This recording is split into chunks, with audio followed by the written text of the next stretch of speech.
had to turn off all of my air conditioning and fans to do this tape, so let's get to it. Hey, hi, and hello. If you are new here, my name is Emma. If you are not new here and an OG, welcome back. Thank you so much for stopping by. Let's chit chat, shall we? I should have filmed this months ago, but you know, my depression and anxiety had other plans. But I got to see Parade. It was absolutely fabulous and wonderful. Yes, I'm super biased, I know, but I want to talk about it. I was hoping to talk about it right after I saw it because I was kind of hoping to see as many Tony nominated shows as possible, but hi, I'm broke. But I still want to talk about it. I got lucky enough that I won lottery tickets to this show, and I think it's just because it's just so much more easily accessible. We don't have to go in person to the theater anymore. We can just go online to whatever platform they are selling tickets from and do their lottery through that. So that's how I did it. I saw it on a Friday matinee during the week of Passover. If you want to know about the show itself, of the plot and the history and the true story behind it, I actually made a 2-part series about this a few years back. If you would like to check them out, please do so, and please give them some lovin'. This was also an NYC Encores transfer, which was, I think this is the only show that I have seen of that nature, with the exception of Chicago, which is the New York City Center Encores, where they take a handful of shows for within a 3-month period. And 3 months? I don't know, maybe I messed that up. I don't remember. I don't know how long they do it, but it's a 2-week period of a rehearsal process to put on a musical that is not well known or isn't done as much. For example, they just did Light in the Piazza. I believe they're doing Titanic next year. They also did Into the Woods. The only other show that I've seen that has been a City Center Encores transfer is Chicago, of course. But this is like the first time that I've seen anything done recently at Encores that was transferred from there to the Broadway stage, which I thought was a really cool experience. It looks like that they ended up getting a theater that was a bit smaller than what this New York City Center is. I've never been to New York City Center, unfortunately. I'm still, one of these days I'll be able to see a City Center Encore show. From what I can tell from photos, it looks like that the Bernard B. Jacobs Theater is a lot smaller and much more compact than New York City Centers. And I only made that assumption based on the projections. They had a lot, they really depended a lot on projections for this production, mainly to show like the archival newspaper articles and the photos that were taken during this time, as well as being able to see photos of the actual people when we are introduced to them throughout the show. The pre-show speech, which I was living for, was done with an audio recording of the current Georgia Senator, Governor Raphael Warnock. As I said earlier, I thought that the show was absolutely beautiful. I was immediately leaning in to get into the story and get into it. I was in the mezzanine on the far left house, so I was able to see about 90% of the stage. There was like one sliver, 10%, that I could not see, and that only was affected for me and the audience around me in that area whenever someone entered from stage right and stood there for a few seconds. But besides that, I was able to see everything. It was very clear. I love the minimalist set.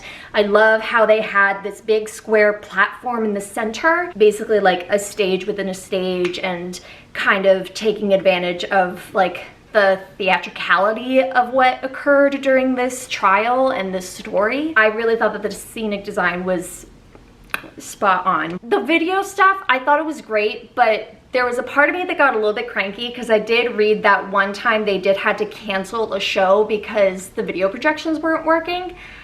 And that made me a little bit cranky because I was like, y'all can easily do it without the video stuff. I mean, I understand that you want to emphasize that this is a real story, but I think the one thing that you can show, if you want to show anything of proof that this happened, was just showing the sign that is up at the location where Leo Frank was lynched. I feel like they kind of babied us a little bit, which also made me cranky, because every time when a new character came on, they showed an actual footage of the person as well as their name, and and maybe it's just because of me knowing the show and knowing the story so well, I was just like, I don't care about this, let's keep going.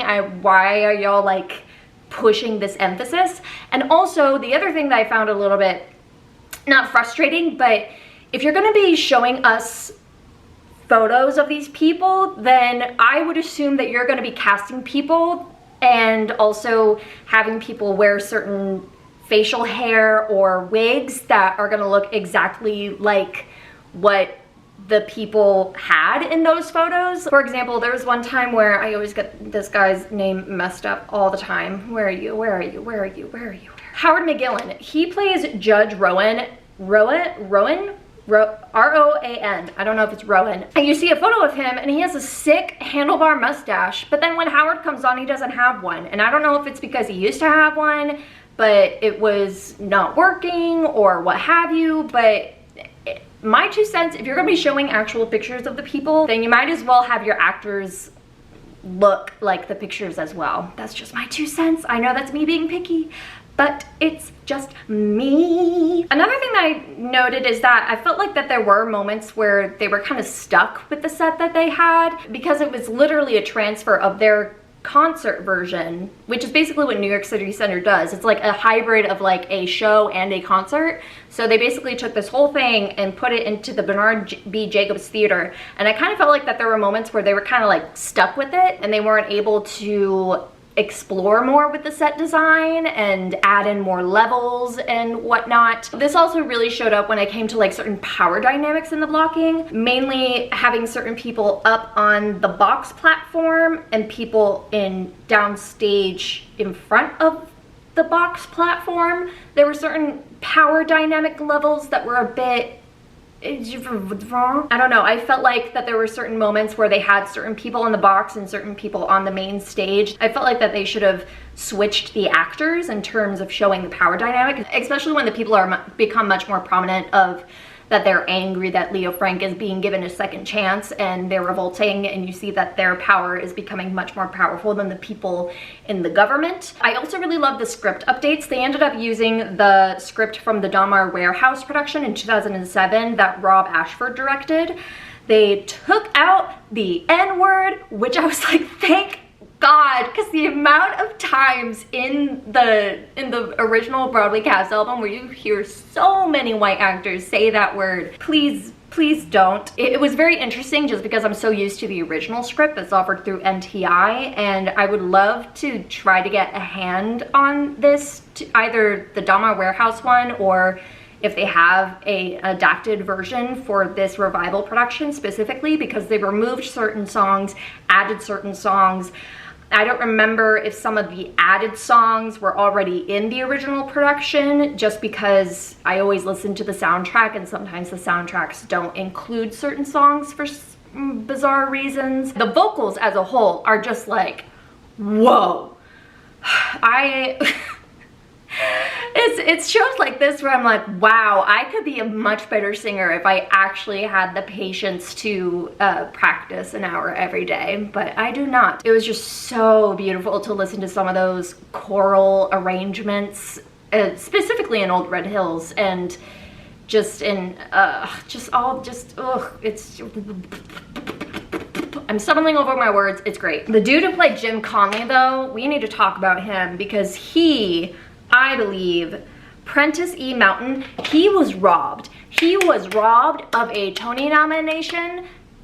Like, when he sang what he said, it brought the whole house down. Literally brought the entire Bernard B. Jacobs house down. The theater collapsed and they somehow rebuilt it in the next 30 seconds so that they could keep going on with the show.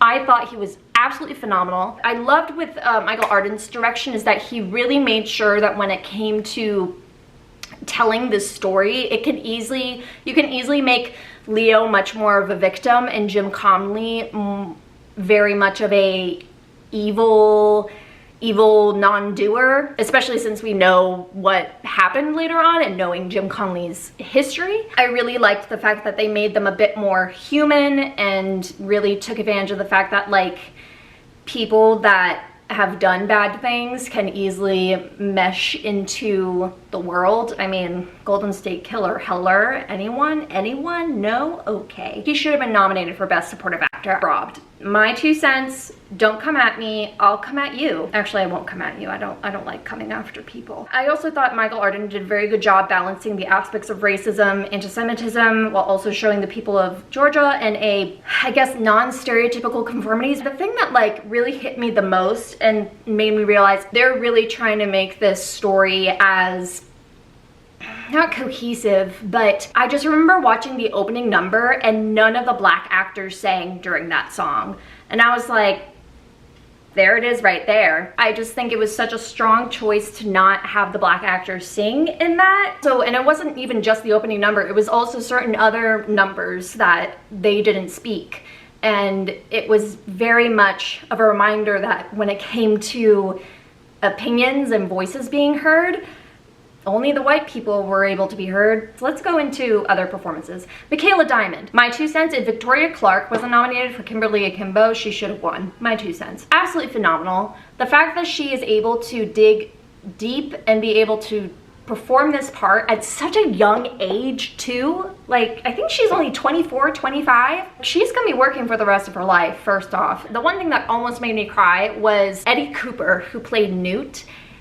This was his Broadway debut, and I just found that so beautiful and so lovely. They could have easily had a Broadway veteran do this show, but they decided to cast Eddie Cooper. I don't know if this was like a dream of his or not. I don't know him personally. I actually saw him on the street, I think the following weekend when I was going to see New York, and I almost fangirled but I was like, he's in the middle of a two dossier. He's probably trying to go and get lunch and like get back into the theater. Let's not annoy this person, please. It just really warmed my heart, and as someone who still has that little dream and have been seeing people in their 20s make their big debut, I mean, I know some people who were able to make their debut before they were even 20. It's crazy. But just to see that it's possible for anyone to make their Broadway debut at any age was really beautiful. And also, he was fucking bomb. Trying to remember was, oh my gosh, it was so good, it was so good, it was so good. I'm assuming y'all are wondering what I think about Ben Platt. Okay, so here's the thing. I liked Ben Platt. Oh my gosh, I'm like, sorry, I am trying to get rid of this sweat mustache. Not having any air go through this place is making me sweat. I'll say up front, I actually really liked him. I thought he was very good. It's so interesting just being so in love with the story that immediately I always think of Leo Frank being played more as a victim physically and emotionally. But I always keep forgetting that he's in a world that is not his own. He definitely has his guard up with a lot of people, and that also includes people in higher standing, aka the police force. I love that you can just see the frustration of the people in Georgia, so small-minded. He says at the very beginning, he knows that he's an outsider because since he's a Jew, he's immediately not seen as an equal, he's not welcomed as an equal, he has to fight for his place at the table just as hard as any other person that is not white. It was just like a gentle reminder that like, oh, we can't immediately play Leo Frank as the victim at the very beginning. Like, you need to see him as a person, someone who is stressed with work, someone who is stressed within his marriage. The fact that he's being accused of this crime, he's offended and it makes him angry. And that just also adds more of the dynamic between him and Lucille, because Lucille's trying to bring out more softness in him and trying to help him understand that it all comes down to how you act around other people to get around in this world. It's absolutely flipping crazy. What am I saying? I don't know what I'm saying. At the end of the day, I couldn't see Ben Platt as Leo Frank. I could not see an actor portraying Leo Frank. I saw Ben Platt as Ben Platt playing Leo Frank. I'd never seen him live until this. His voice is phenomenal. It's Hard to Speak My Heart was mind-blowing. It was absolutely mind-blowing to watch. He really gave a very good masterclass on stillness. One of the reasons why this is selling so well is because he's in it, and he knows that. I'm assuming he knows that. And of course that adds more pressure to him, but I think he did a really phenomenal job. It was just hard for me not to think, oh, I'm watching Ben Platt right now play this part, instead of getting more into the story, like with Michaela Diamond, Eddie Cooper, Howard McGillen. Like, I was able to embrace that they were playing these characters and get into the story.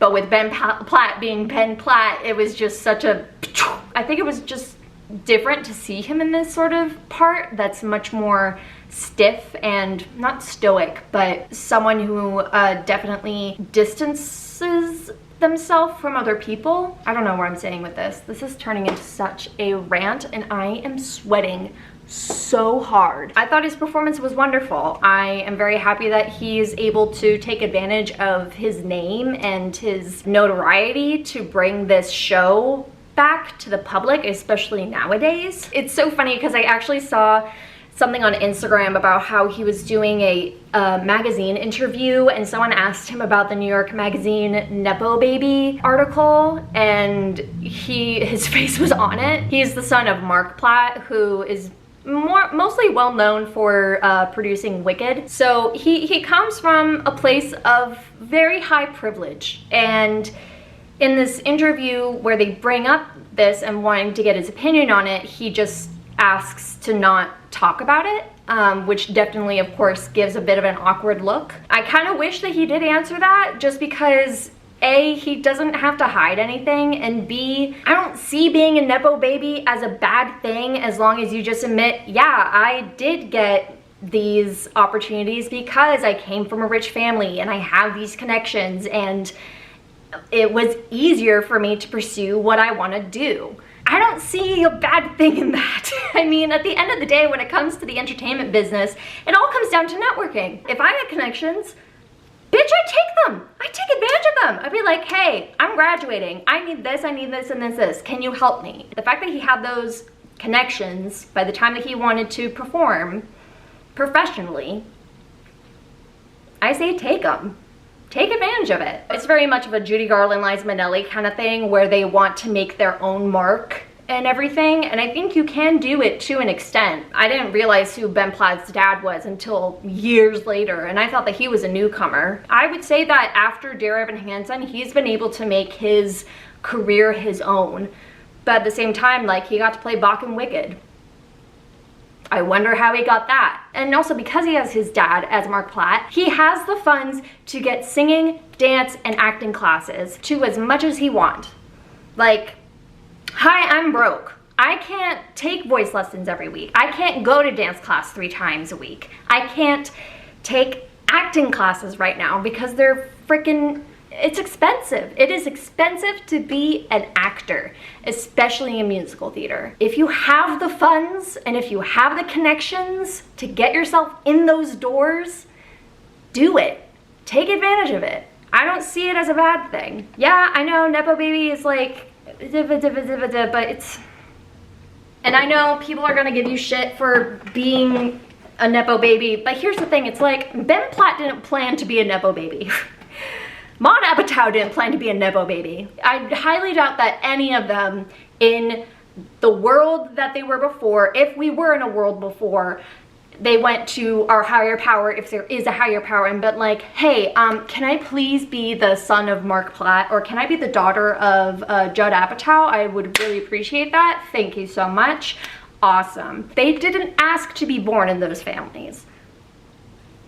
They didn't plan to be actors when they were born. They didn't plan to take advantage of the networks. They grew up, they happened to want to be in the same industry as their parents are. 1 + 1 = 2. You know what I mean? Oh my gosh, wow, I am so sweaty. The one thing that I was really kind of taken aback when seeing it is that I thought I was gonna be a hot mess, not sweaty, but crying. Don't get me wrong, when the first couple trills on the piano of All the Wasted Time started, I was like, but I wasn't as emotionally affected as I thought I would be, and I weirdly wanted more, but at the same time, I'm like, Why should I be asking for more when they already have to tell this traumatic story 8 times a week? Ben Platt gets a noose around his neck and he jumps into a pit 8 times a week. And they see the images of Leo Frank's lynching at that very moment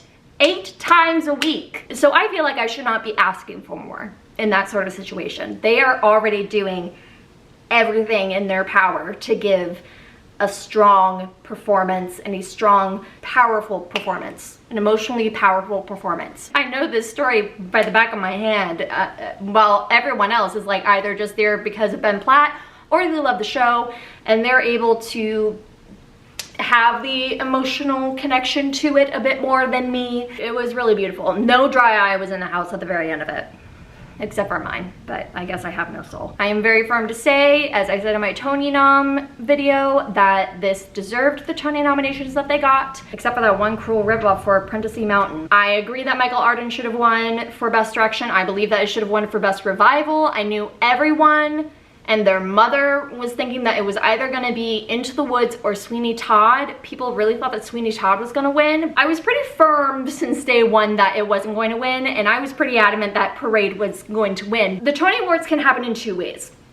They can give awards to the big spectacles like Moulin Rouge, the producers, but when it comes to shows that have such a deep resonating message when it comes to how people treat other people, this is just me doing it very basically, especially when it comes to anti-Semitism, it's very prominent. The one part that really chilled me the most was watching the protest moment that they have around the end of Act 2 before All the Wasted Time, and they had the kids in front have a sign painted in red lettering.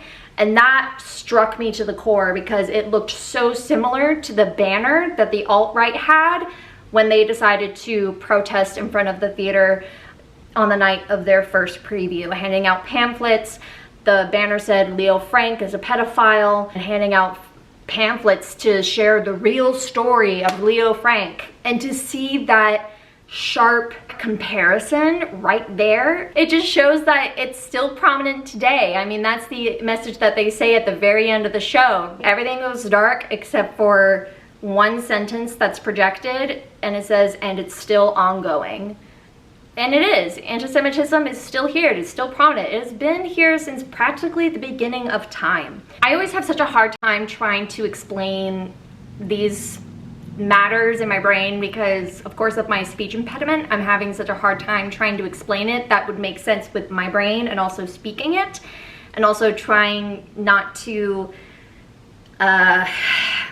fuck up. The amount of hate towards Jews today is just as prominent as it was during World War II. It was just as prominent during many other parts of history that people don't want to talk about. It's heartbreaking, and it's really, really scary, and it's really terrifying. So when it comes to the Tony Awards, they can either do 2 things. They can either give it to the big spectacle show, they could have easily given it to Sweeney Todd, or they could have given it to a show that has a very important, prominent message to this day, which is, I firmly believe that they should have given it to Parade, and that's why they did give it to Parade, as they should, because it shows that the Tony Awards and the theater community are against anti-Semitism. They are with our Jewish creatives, and they will keep fighting against the hate and keep fighting towards equality and justice for all. That's really my review in a nutshell. I need to stop this because the amount of sweat on my face is absolutely disgusting. Leave me in the comments below if you've seen Parade. What were your thoughts about Parade? I would love to hear your thoughts. I would love to hear from anyone who saw Ben Platt's understudy. He went on during the weekend in May, and it looked like that it went very well for him. Thank you so much for stopping by. Feel free to check out other videos. Please like, please subscribe if you want to join the family. May you be happy, healthy, safe, and at ease, and free from harm, and I will see you in the next one. Bye!